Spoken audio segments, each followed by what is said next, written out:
So, hello everyone. Today we are going to start part 2 of chapter number 4. What are the sources of history? Sources का मतलब ये होता है, ये वो साधन होते हैं जिनकी हेल्प से हमको पास्ट के बारे में इंफॉर्मेशन मिलती है। ठीक है, आगे रीड करते हैं। Let's explore. Can you collect information about at least 3 generation of your family on your mother and father side? तो वो बोल रहे हैं कि आप लास्ट 3 जनरेशन की मतलब आपके मदर, फादर और आपके ग्रैंड पेरेंट्स और ग्रेट ग्रैंड पेरेंट्स की इंफॉर्मेशन कलेक्ट कर सकते हो। Create a family tree with your parents, great grand parents and great grand parents. तो वो बोल रहे हैं कि आप एक फैमिली ट्री बना सकते हो अपने पेरेंट्स के साथ, ग्रेट ग्रैंड पेरेंट्स के साथ और ग्रैंड पेरेंट्स के साथ।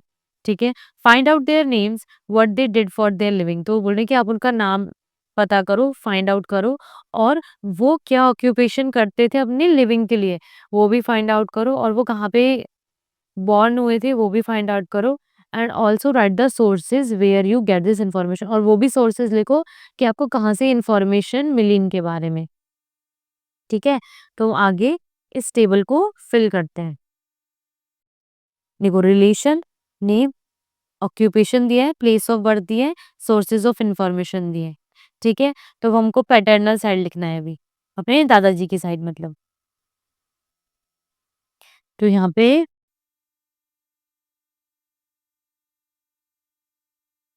नेहा, क्या थे दोनों, ऑक्यूपेशन क्या करते थे, टीचर थे दोनों। ठीक है, place of birth UP, Uttar Pradesh, UP. और इसमें आपको कहाँ से मिली इन्फॉर्मेशन, अपने पेरेंट्स से पूछा ना आपने, आस्क्ड टू माय पेरेंट्स। यहाँ पे भी सेम। ठीक है, अब मैटरनल साइड मतलब मदर की साइड।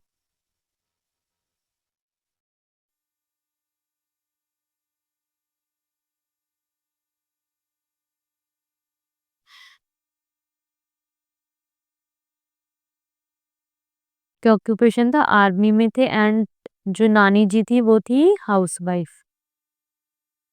ठीक है, एंड इसमें भी आपने किससे इंफॉर्मेशन मिली आपको, आज टू माय पेरेंट्स।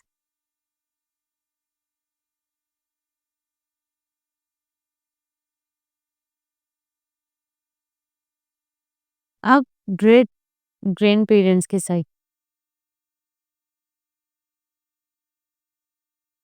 कोमल, वो क्या थे, फार्मर एंड हाउसवाइफ। ये हरियाणा, ये भी हरियाणा। ठीक है, और ग्रेट ग्रैंड पेरेंट्स के बारे में आपको किससे पता चला, ग्रैंड पेरेंट्स से।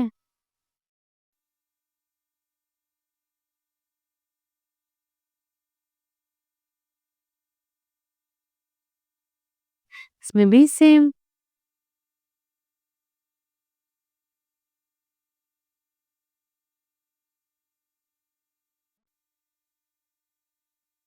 ये भी क्या थे, फार्मर एंड हाउसवाइफ।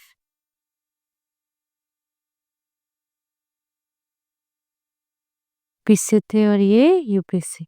इसमें भी आपने किससे पूछा, अपने ग्रैंड पेरेंट्स से।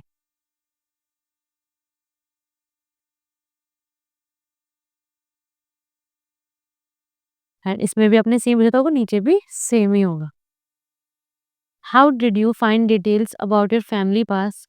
तो उसमें ये बताना है कि आपने जो जो डिटेल्स फिल करी है इस टेबल में वो आपको कहाँ से मिली। Did you rely on the things like photographs, diaries, ID cards or memories from your parents and relatives? या तो आपने अपने पेरेंट्स या रिलेटिव से पूछा है, या फिर आपको कोई फोटोग्राफ्स मिली है, या आपने डायरीज में देखा, या आईडी कार्ड से आपको पता चला। तो ये सारी इंफॉर्मेशन इसमें लिखनी है। Think about it, have you ever seen old coins, books, clothes, jewellery or utensils in and around your house? क्या आपने कभी देखा है कोई ओल्ड कॉइन, बुक या क्लोथ्स, ज्वेलरी और या कोई यूटेंसिल्स अपने घर या घर के आसपास? What type of information can we gain from such objects? Objects. तो हमको ये जो इतनी पुरानी चीज़ें ये हमको कैसी इन्फॉर्मेशन प्रोवाइड करती हैं? और फ्रॉम ओल्ड हाउसेज़ और बिल्डिंग, या तो फिर जो हमारे कोई पुराने घर हो या कोई बिल्डिंग हो, वो कैसे इन्फॉर्मेशन प्रोवाइड करते हैं? देखो, जो हमारे पेरेंट्स हैं, तो वो हमको बताते हैं ना कि ये आपके जो कॉइन्स हैं या बुक्स, मतलब जो भी सारी ये चीज़ें हैं, ये आपके ग्रैंड पेरेंट्स ने दी थी, या आपके ग्रैंड पेरेंट्स के टाइम की थी, या आपके ग्रैंड पेरेंट्स के भी पेरेंट्स के टाइम की थी, मतलब ग्रेट ग्रैंड पेरेंट्स के टाइम की चीज़ें हैं ये, है ना? तो ये सब हमको कैसी इन्फॉर्मेशन प्रोवाइड करते हैं? पास्ट की इन्फॉर्मेशन प्रोवाइड करते हैं, है ना? जो हमारे पास्ट में इतनी सारी चीज़ें हुई हैं या कुछ भी चीज़ें हैं, ये हमको पास्ट की इन्फॉर्मेशन प्रोवाइड करता है। एवरी ऑब्जेक्ट और structures tells a story and is like a piece of jigsaw puzzle, ठीक है? हर वो ऑब्जेक्ट और स्ट्रक्चर हमें एक स्टोरी बताता है और वो पज़ल की तरह है, ठीक है? The objects that you see around your home conveys something of the history of your family, ठीक है? और जो हमारे आसपास का सामान है, कुछ भी ऑब्जेक्ट है, वो हमें कुछ बात कन्वे करता है। किसकी? हिस्ट्री की बात बताता है, ठीक है? हिस्ट्री के बारे में हमें बात बताता है और वो किससे रिलेटेड होती है? हमारी फैमिली से रिलेटेड होती है। Similarly, we can put together historical events through a variety of sources, ठीक है? और बहुत सारे सोर्सेस से हमको क्या होते हैं, इंफॉर्मेशन मिलती है, ठीक है? इंफॉर्मेशन मिलती है तो हम उसको क्या करते हैं, जैसे पजल होता है ना, जिग्सॉ पजल, हम उन सबको एक साथ कनेक्ट करके एक पूरा फिगर बनाते हैं ना, उसी टाइप से हमें जब बहुत सारे सोर्सेस से इंफॉर्मेशन प्रोवाइड होती है हिस्ट्री के बारे में, तो फिर हम सबको एक दूसरे के साथ मैच करते हैं, ठीक है? But keep in mind that in case of history quite a few pieces of puzzle में रिमेन मिसिंग, ठीक है? जैसे पजल में होता है, हमें कभी कोई पजल नहीं मिल पाता है ना, तो क्या होता है, वो हमको एक मतलब कुछ दिनों बाद मिल ही जाएगा। बट हिस्ट्री में ऐसा होता है कि हमें कुछ इन्फॉर्मेशन मिलती ही नहीं है, वो मिसिंग होती है, ठीक है?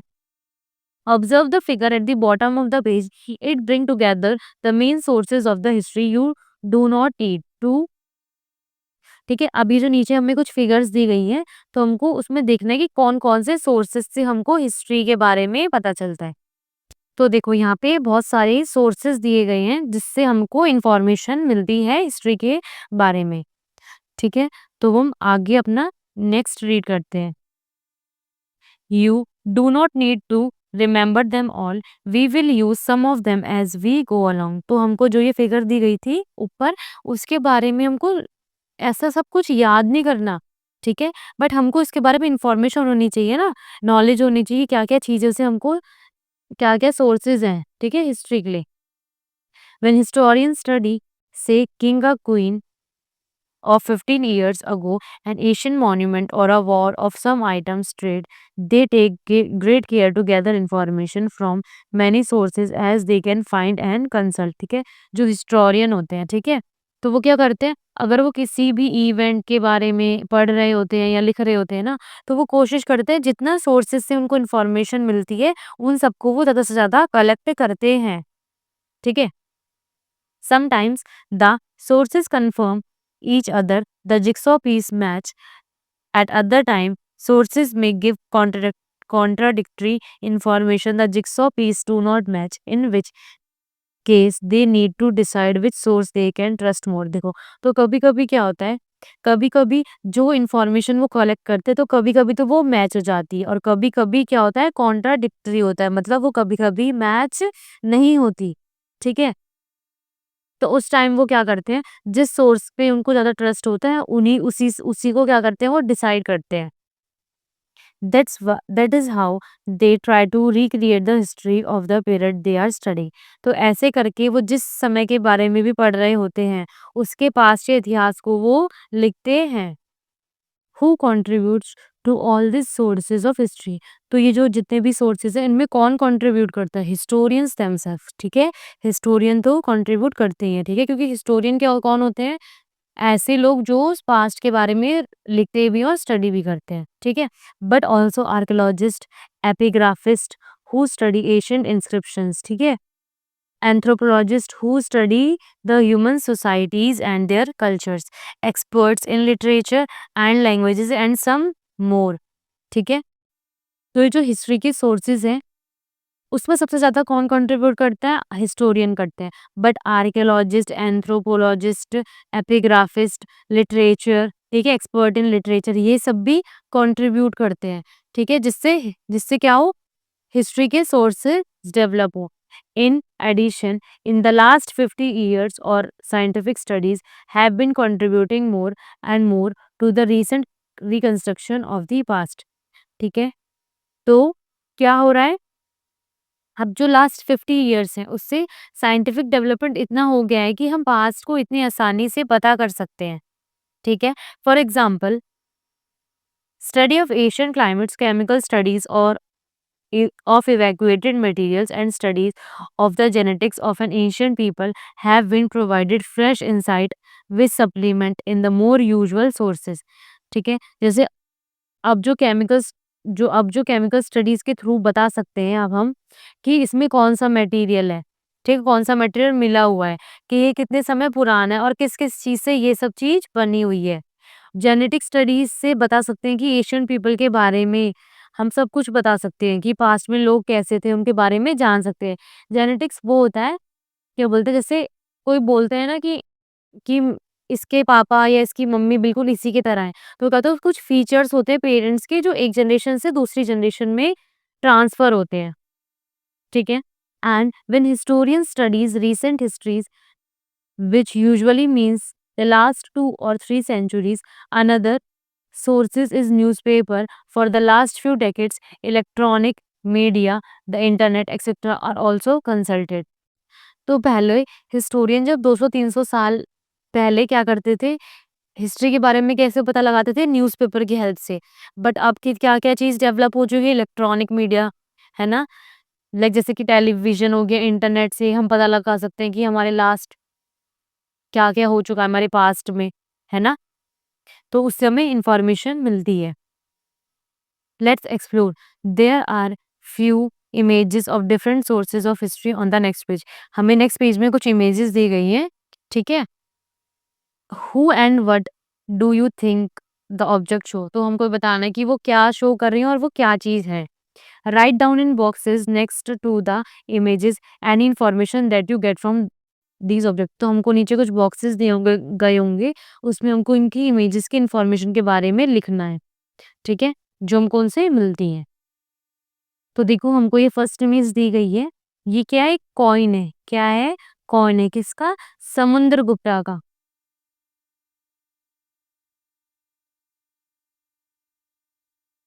इसने ये क्या शो कर रहे हैं? ये काउच में बैठे हुए हैं और वो क्या कर रहे हैं? क्या प्ले कर रहे हैं? वीणा प्ले कर रहे हैं, ठीक है?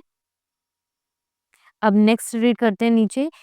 ये हमको एक पैनल दिया गया है, hero stone depicting naval battle. Hero stone depicting naval battle. ये क्या है? The lion capital,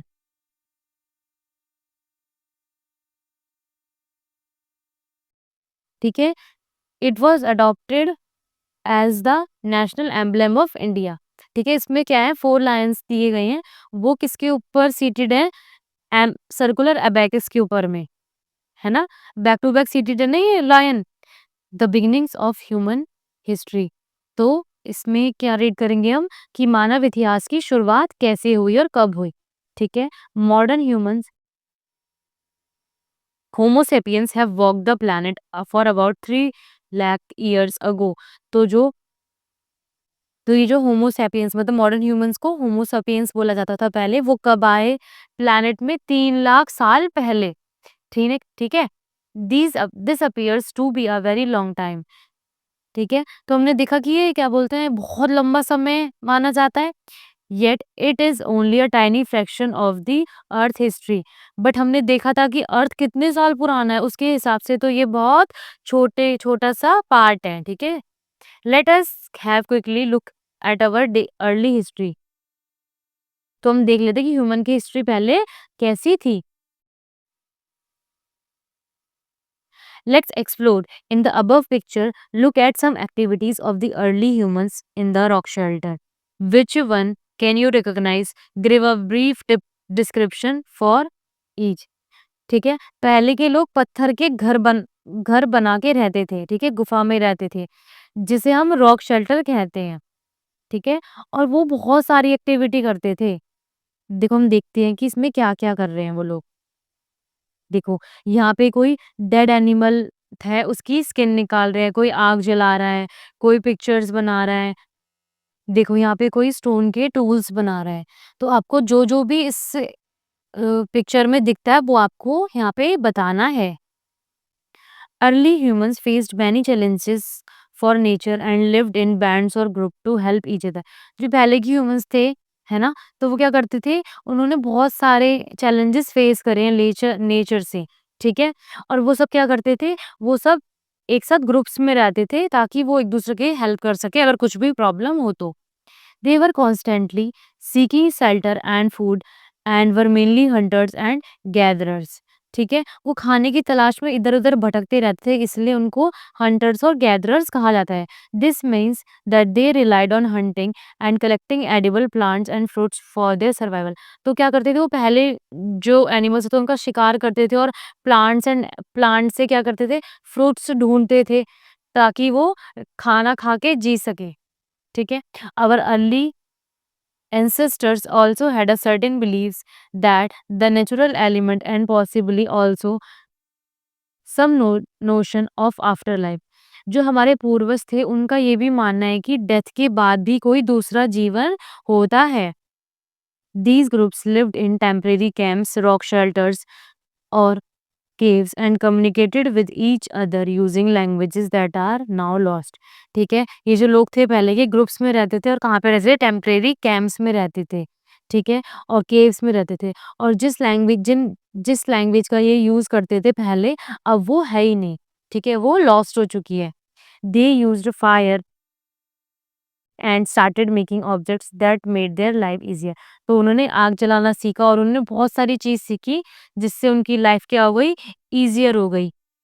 like improved stones, axes and blades, arrowheads and other tools. Aspects of their lives are visible in rock painting found in hundreds of caves all around the world. ठीक है, तो उन्होंने tools बनाने लग गए वो, जिससे वो शिकार आसानी से कर पाए। ठीक है, तो पहले की हमें बहुत सारी रॉक पेंटिंग देखने को मिलती हैं पूरी दुनिया में, जो हमें उस पेंटिंग के थ्रू इंफॉर्मेशन देते हैं पास्ट की लाइफ में। ठीक है, पास्ट की लाइफ की। Some of those paintings depict simple figures or a few symbols, other are more detailed and represent scenes with animals or humans. In time, these early humans learned to make simple ornaments such as stones or shells, beads, pendant made of animals' teeth, and sometimes exchange them with other groups. ठीक है, तो उन्होंने पहले वो painting बनाना सीख गए, फिर वो तो with the help of symbol, मतलब सिंबल की हेल्प से वो ह्यूमंस ड्रॉ करने लग गए, एनिमल्स ड्रॉ करने लग गए, ठीक है? वो हमको क्या प्रोवाइड करते हैं, और अदर चीज़ भी सिंबल्स के थ्रू ड्रॉ करने लग गए। वो हमको क्या प्रोवाइड करता है? वो हमको इन्फॉर्मेशन प्रोवाइड करता है। फिर ये लोग धीरे-धीरे ऑर्नामेंट्स, जो मतलब मीन्स जो ज्वेलरी होती है उनको भी बनाना सीख गए। एनिमल का टीथ यूज़ करके ये पेंडेंट बनाने लग गए। शेल बीड और स्टोन सेल बीड और स्टोन का यूज़ करके मोती बनाने लग गए, और इसी तरह ये सब डेवलप होते गया। द फर्स्ट क्रॉप, तो सबसे पहले उन्होंने क्या उगाना सीखा, मतलब उन्हें सबसे पहले कौन-सा क्रॉप ग्रो करा। Over long ages the earth climate has gone through many changes. बहुत लंबे टाइम से, मतलब बहुत पहले से क्लाइमेट में बहुत डिफरेंस आया है, बहुत चेंजेस हुए हैं। At certain time it is very cold and much of the earth was covered with ice. तो बहुत टाइम तक क्या हुआ था, जो अर्थ है ना, अर्थ वो किससे कवर थी, बर्फ से कवर थी, ठीक है। This is called ice age, उसको क्या बोलते थे हम, आइस एज बोलते थे, ठीक है। As you will learn in greater detail in science, तो हम साइंस में पढ़ेंगे later. When the climate warmed up, this ice partially melted and the resulting water swelled the existing rivers and eventually drained into the ocean. ठीक है, धीरे-धीरे क्या हुआ, ice as की जो बर्फ थी वो क्या हो गई, पिघलने लग गई, है ना? पिघलने लगी तो क्या हुआ, नदी में पानी जाने लग गया, ओशन बनने लग गए। The last ice age lasted from over 1 lakh years ago to around 12,000 year ago. तो जो सबसे लास्ट आइस एज है वो कितने साल पहले का है? 12,000 साल पहले का। Afterwards living condition improved for humans in many parts of the world. ठीक है, आइस एज के बाद क्या हुआ? वहाँ की जो कंडीशन थी, वहाँ का जो एनवायरनमेंट था, टेम्परेचर था, नेचुरल कंडीशन थी, तो वो क्या हो गया? वो ठीक होने लग गया। This started settling down and cultivating cereals and grains. तो ठीक है, फिर वो क्या होने लग गए? वहाँ पे सेटल डाउन होने लग गए और क्या करने लग गए? खेती बाड़ी करने लग गए। They also domesticated animals such as cattle, goats. ठीक है, फिर उनने पशुपालन भी स्टार्ट कर दिया, बकरी पालने लग गए। With more food available, these communities grew in size and numbers and often settle down near rivers. ठीक है, फिर क्या है, ये लोग नदी के किनारे वाली जगह पे रहने लग गए, है ना? और जब जब इनको खाना मिलता गया तो ये इनका मतलब ये जो लोग थे ये बढ़ने भी लग गए और नदी के किनारे रहने भी लग गए। This was not only because of the availability of water. वो नदी के किनारे इसलिए नहीं रह रहे थे कि वहां पे वाटर था, but also the soil would be more fertile fertile there. वो इसलिए भी रह रहे थे क्योंकि वहाँ पे जो वो क्रॉप्स ग्रो कर सकते हैं, वहाँ पे जो सॉइल था वो बहुत अच्छा था, ठीक है? It made the process of growing crops easier. और ये प्रोसेस मतलब ये जब वहाँ पे नदी के किनारे रहने लग गए तो इनके लिए बहुत ईज़ी हो गया क्योंकि वहाँ पे सॉइल फर्टाइल था, इनके लिए ईज़ी हो गया क्रॉप्स ग्रो करना। Let's explore. Observe the scene on the next page. It depicts an agricultural community from a few millenniums ago. List the main activities you can identify. ठीक है, तो इसमें बोला गया है कि जो नेक्स्ट पेज पे हमको कुछ इमेजेस दी गई हैं, ठीक है, और वो किस चीज़ की इमेजेस है? एग्रीकल्चर कम्युनिटी की, है ना? और उसमें कितने साल पुरानी है वो?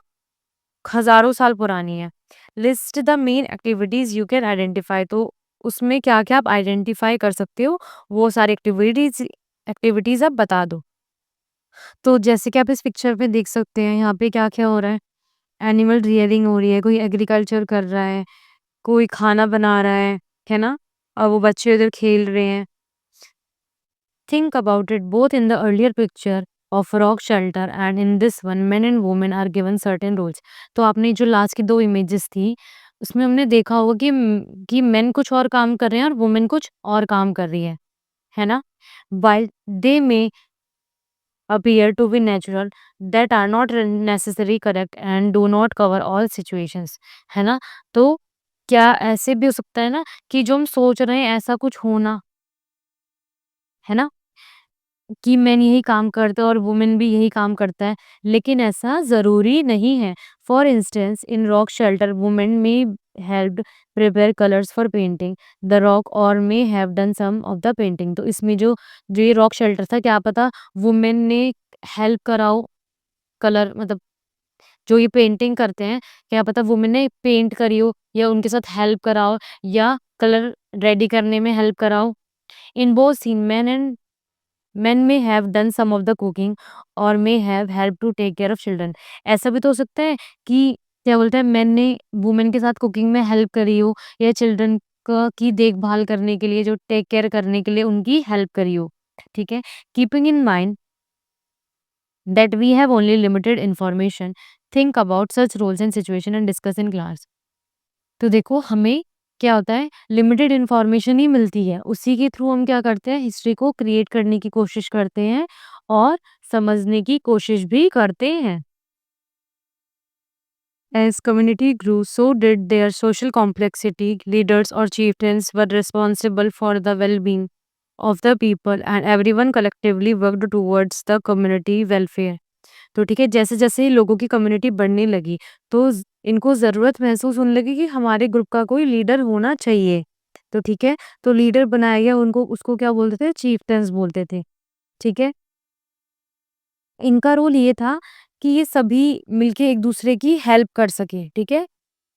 For example there were no sense of individual ownership, the land were collectively sowed and harvested. तो ठीक है, पहले के टाइम पे ऐसा नहीं होता था कि ये मेरा खेत है या ये मेरी ज़मीन है ना? तो उस टाइम कोई इंडिविजुअल पर्सन का कोई एक लैंड नहीं होता था। उस टाइम सब एक साथ मिलके क्या करते थे? खेती करते थे। As times went by Hamlets grew into sizable villages that exchanged goods, mostly food, clothing and tools. तो ठीक है, क्या होता था? ये जो लोग हैं, ठीक है? हैमलेट्स मतलब ये छोटे-छोटे छोटे-छोटे घर बना के, जो छोटे-छोटे ग्रुप्स बना के विलेज में रहते थे ना, तो ये क्या हुआ, इनका साइज़ बढ़ने लग गया और फिर ये लोग आपस में ही एक-दूसरे से चीज़ एक्सचेंज करते थे, अपनी ज़रूरत का, ठीक है? Slowly, networks of communication and exchange were established among those villages, and some of them grew into small village towns. ठीक है, तो फिर क्या हुआ, धीरे धीरे धीरे धीरे यही जो विलेजेस है ये टाउन में कन्वर्ट होने लग गए धीरे धीरे. New technologies appeared, for example pottery for making pots and other clay objects, and the use of metals, copper, first iron later, which help to make durable tools, objects of daily use and ornaments. ठीक है, धीरे धीरे technology develop होने लगी, मिट्टी के बर्तन बनाने लग गए ये लोग, फिर मेटल का यूज करने लग गए और सबसे पहले इन्होंने किसका यूज करा, कॉपर का यूज करा, उसके बाद आयरन का यूज करा. ठीक है, फिर क्या हो गया, फिर ये डेली यूज का जो ऑर्नामेंट्स है उनको बनाने लग गए और क्या बनाने लग गए, बहुत सारे ड्यूरेबल टूल्स बनाने शुरू कर दिए इन लोगों ने. We will see in chapter number 6 how this stage prepared for the emergence of what is called civilisation. ठीक है, सिविलाइजेशन के बारे में तो हम आगे चैप्टर नंबर 6 में पढ़ेंगे, बट अभी हमने ऊपर देखा था कि ऐसे हमने देखा था कि छोटे-छोटे क्या बोलते हैं विलेजेस वो कैसे टाउन में कन्वर्ट होते चले गए और फिर हम आगे चैप्टर नंबर 6 में ये देखेंगे कि ये जो टाउन है ये भी कैसे बढ़ते चले गए. ठीक है, फिर क्या हुए, फिर सिविलाइजेशन की स्टार्ट हो गया. ठीक है, for now it is important to remember that this early progress of humanity had to face many challenges. ठीक है, अभी हमें बस ये जानना है कि स्टार्टिंग में ह्यूमंस ने जब अपनी लाइफ स्टार्ट करी थी तो उस टाइम उन्होंने कितना डिफिकल्टी उतने कितने चैलेंजेस फेस करे थे. ठीक है, at some critical times humanity could have almost disappeared as some earlier species did. We will never know those early humans to whose courage and persistence were owe our existence today. ठीक है, जैसे पहले हमने देखा था कि पहले dinosaurs होते थे और अलग-अलग एनिमल्स होते थे, तो वो क्या है, वो पहले थे बट अब क्या है, अब नहीं है, ठीक है? तो जो तो जो हमारी तो जो हमारी प्रेज़ेंट की जनरेशन है, वो कभी भी ऐसा फ़ील नहीं कर सकती, ठीक है? कभी भी ऐसे जो चैलेंजेज़ है फ़ेस नहीं कर सकती, जैसे हमारे पहले की जनरेशन ने करा होगा। तो अब हमने ये पूरा chapter that is chapter number 4 पूरा कंप्लीट कर लिया है, रीड कर चुके हैं हम पूरा chapter. So thank you for watching this video.